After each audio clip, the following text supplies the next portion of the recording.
Imam Zuhri adalah gurunya Imam Malik. Ya, saya ulang lagi ya. Imam Zuhri adalah gurunya Imam Malik. Halaman 29. Ini langsung start saya baca halaman 29. Dan ini terutama yang para punggawa-punggawa ini. Saya baca ya. Ini teks tidak ada yang saya rubah, memang persis seperti ini. Bismillahirrahmanirrahim. Yaqulu Zuhri, ini gurunya Imam Malik. Fama futiha fil islami fathun qablahu kana a'zama minhu. Innama kanal qitalu haitsul taqon nasu.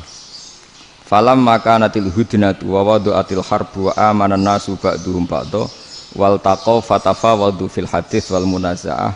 Falam yaklim ahadun bil islami yaqilu syai'an illa dakhala fihi. Walaqad dakhalataini kasanaten mithlu man kana fil islam qabla dzalika au aktsar. Terus ini ngomongnya harus santai, nggak boleh provokatif.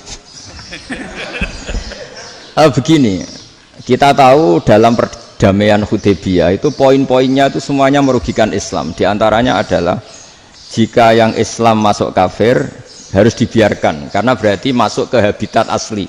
Karena Nabi sebelum jadi Nabi, komunitas pokok itu kafir, sehingga kalau Islam masuk kafir kembali ke habitat.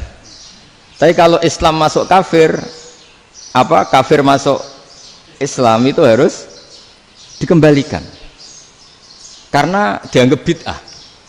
Maka kalau kamu dituduh bid'ah itu tenang saja dulu, Nabi itu ya dituduh ji'ta bidinin muhdas, kamu datang dengan agama yang baru. Cuma agak diteruskan wa kullu muhdasatin bid'ah wa kullu bid'atin dalalah. Jadi orang-orang kafir dulu kalau ngomentari Nabi ya ji'ta bidinin muhdas, kamu datang dengan agama yang baru. Nabi nurut. Semua perjanjian yang merugikan Islam itu Nabi nurut.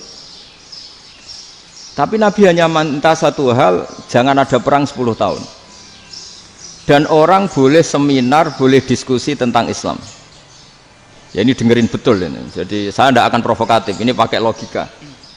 Nanti bisa dipakai disertasi doktor. Tapi saya minta orang boleh diskusi, boleh seminar tentang Islam. Akhirnya saat itu juga ada orang yang masuk Islam. Di depan tulisan itu belum kering istilahnya. Datang ke situ namanya Abu Jandal bin Suhail bin Amr. Itu datang ke Nabi, ya Rasulullah saya ini mau masuk Islam. Kata orang-orang kafir, ini pertama Muhammad, kamu komitmen enggak sama perjanjian? Kalau kamu komitmen harus kamu kembalikan.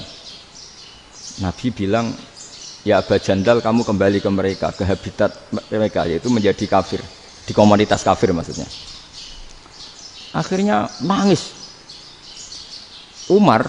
Sayyidina Umar itu mendekati Abu Jandal, kemudian memberi isyarat supaya ngambil pedangnya. Jadi syaratnya wong ini baca ora wis. Maksudnya orang-orang kafir. Tapi Abu Jandal nggak mau. Singkat cerita akhirnya kembali ke komunitas kafir. Tapi yang dikatakan Imam Zuhri cara analisis ini nggak bisa pakai provokatif, harus pakai analisis. Innama kanal qitalu haitsul taqon nasu. Yang namanya perang itu menjadikan orang tidak berpikir jernih. Ini poin yang diambil oleh Rasulullah. Kalau dibahasakan Nabi curi kesempatan, masuk Nabi dikatakan mencuri, meskipun itu hanya bahasa ya. Nggak mungkin lah kita bahasakan seperti itu. Saya ulang lagi ya. Kenapa ada perang berkesinambungan sampai tahun ke-8 Hijriah? Mulai tahun kedua ada perang Badar sampai tahun 8 Hijriah itu perang terus. Nabi sama orang kafir perang terus. Akibatnya apa Pak Profesor? Namanya perang itu ya nggak kau bermikir. Pokoknya agar ketemu Islam perang, Islam ketemu kafir perang, nggak kau bermikir.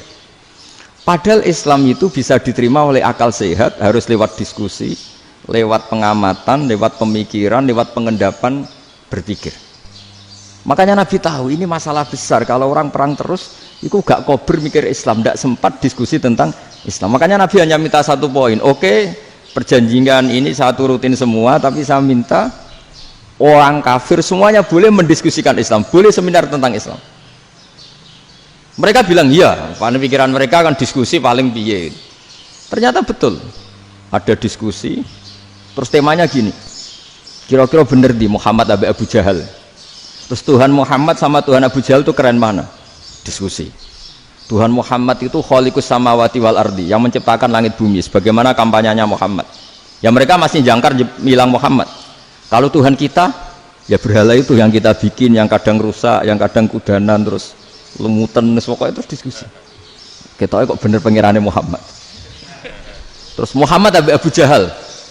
Mulai dhisik Muhammad itu ratau bodoh nih. Mulai dulu Muhammad tuh gak pernah bohong. Abu Jahal, waduh, wis bodoh nih ngongkonan. Wis ribet kan? Dan semua diskusi itu mengarah ke kebenaran Islam. Wah, akhirnya ngomong kafir sing tokoh-tokohnya cara Jawa yo. Wah, semane jebule masalah ini kan. Artinya gini, kalau kita ingin Indonesia damai, sebenarnya yang untung itu Islam. Karena Tuhan yang menciptakan langit dan bumi tentu gak akan diperbandingkan atau akan dikalahkan oleh Tuhan yang lahirnya saja sudah di bumi. Misalnya kita menjual Tuhan Allah, siapa itu yang menciptakan langit bumi, yang ada sebelum langit bumi, bandingkan dengan Tuhan yang lahirnya di bumi, ada tanggal lahirnya, ada aktenya, itu kan sudah ribet kan. Begitu juga kalau memperbandingkan tokoh, Muhammad itu siapa? Tokoh yang bisa menyatukan pan Arabik, tokoh yang begini-begini, yang sayang istri, sayang keluarga, dibandingkan dengan tokoh Abu Jahal, Abu Lahab yang dorong jauh penggaweannya yang ngerugikan orang lain. Akhirnya orang itu mulai tertarik sama Islam. Makanya kata Az-Zuhri pakai bahasa dulu, falam yaklim ahadun bil Islam. Tapi kalau sekarang yang populer itu bahasa yatakallam. Sebenarnya yang benar itu bahasa kalimah yaklimu kalaman, karena masdarnya itu kalam, berarti sulasi nopo mujarrad. Tapi di fi'ilnya itu mujarradnya enggak kelaku. Jadi di fi'ilnya takallama yatakallamu, tapi untuk masdarnya yang kelaku kalaman. Jadi ini agak unik, agak gak lazim. Mestinya kan takallama yatakallamu takalluman, tapi di masdarnya kalam populer, tapi di fi'ilnya tidak populer.